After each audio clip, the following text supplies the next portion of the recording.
Hi, my name is Varshil Shah and my partners Nishit Savla and Jay Salunke has developed an application called Bypass Manager. Our motto of developing this application is to generate strong passwords and store them in cloud in encrypted format so that our passwords aren't repeated and it can be accessed easily on any device. Here is our quick demonstration of our application. The login screen will be displayed by default.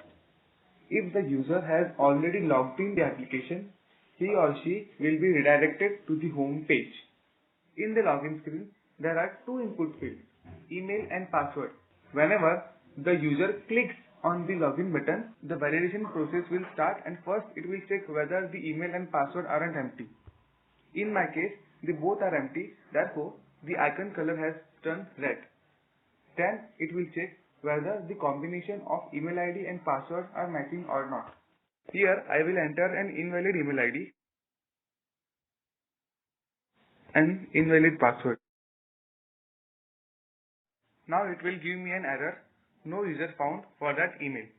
In order to create a new account, user must click the sign up link provided at the bottom of the screen. Sign up screen has four input fields, username, email address, password and confirm password. Whenever a user clicks on the sign up button, first it will check whether all the fields are filled or not. In my case, all the fields are empty, so it will pop up an error message, all the fields are empty. After that, it will check if the entered email address exists or not. For that, I will enter a email which is an existing one, some random password.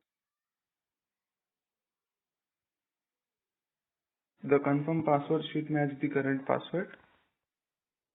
When I click on the sign up button, it will tell me that the email is already used by another account. So now let's create a fresh account. I will enter the username as bypass,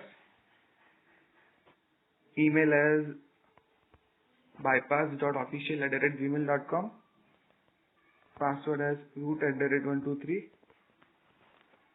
The same here, same for confirm password. When I click the sign up button, it will send me an email to the registered email address. A verification email has been sent to bypassofficial@gmail.com. To open the mail, we have to click on the open mail button. I have received an email at 12:59 p.m. So when I click on this email, it will activate my account. Your email has been verified. You can now sign in with your new account. So when I move back to my application, I will be automatically authenticated and redirected to the home page. So to create a new credential, we have to click on the plus icon. Here we have to enter four fields. In the name, I have to enter the site for which I am creating the credential. In the username, I have to enter the username which I have used in that site or the email address which I have used in that site. So I will enter a random email address. In the password, I have to enter the password which I have used for creating this account in Google. So it will be root@1234. You can also view the password by clicking on the I button. Here I have to enter the website's URL, which is google.com. When I click on the save button, a new item with my credentials will be displayed on my screen. So now let's create one more item. Name will be Facebook, username, password, and here the website's URL. So I have created the two entries. Whenever a user wants to search the password, he or she has to enter the name of the site or the email address used in that site. So I will enter the site name. So it will list all the sites name having name space. So I have created one as a Facebook. So it is listed below. Below the search bar, there comes the available passwords portion. In that portion, all the passwords that we have created will be displayed. Each entry contains following details of the site. On the left side, a favicon to that particular website will be displayed. If not found, it will add a dummy internet icon. Right to the icon, name of the site and email address used in that site will be displayed. At the right side, there's an options icon.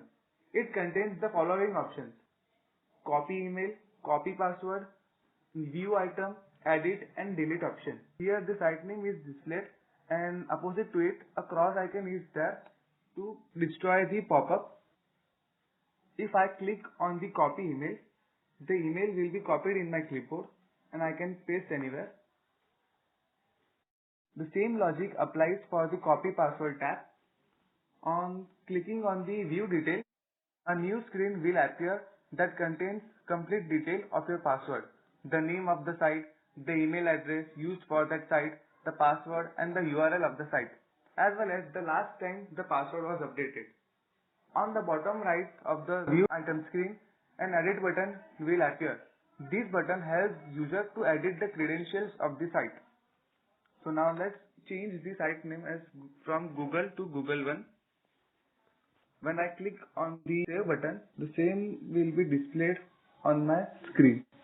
Edit has the same functionality as I mentioned before. Delete is used to delete the credentials and it will automatically update the screen.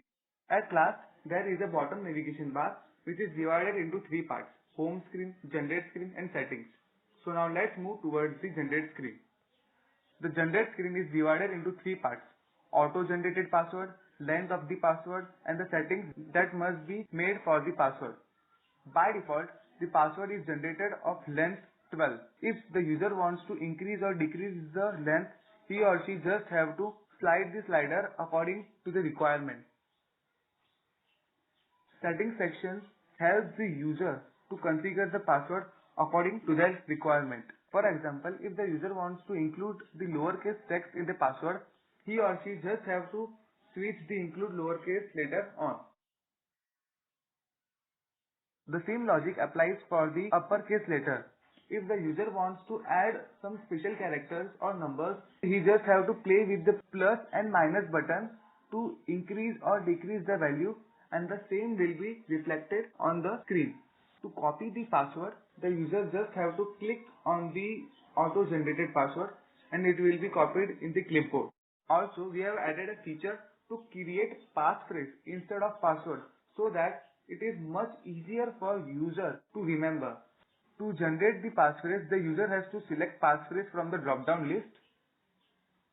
An auto-generated passphrase of X amount of words will be generated. If the user wants to have some configuration for the passphrase, he or she just have to on or off the switches according to the requirement.